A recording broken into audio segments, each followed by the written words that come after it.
কী shopping করলাম সেটাই তোমাদের সাথে শেয়ার করবো। জুডিও কালেকশানগুলো কিন্তু আমি দেখিয়ে দিয়েছি, কসমেটিকের কালেকশানগুলো তোমরা চাইলে আগের ভিডিও দেখতে পারো। তো এখান থেকে এটা আমাকে অভিজিৎ গিফট করেছে।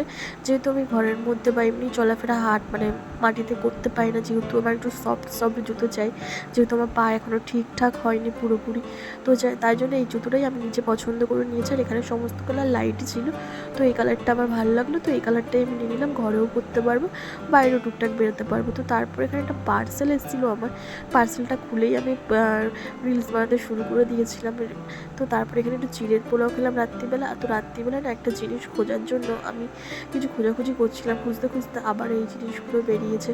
মানে কি বলবো, যেখানেই ধরি কিছু না কিছু বেরাতে শুরু করে, সব কিন্তু ডেট এক্সপায়ার। আগের দিনের পার্সেলে আর আজকের পার্সেলে এসেছিলো এই টপটা আর এই টি শার্টটা। কেমন হলো অবশ্যই জানিও, আর তোমরা এই গরমে কেমন আছো অবশ্যই জানিও। যাই হোক, আজকের জন্য চলো টাটা, পরে দেখা হচ্ছে।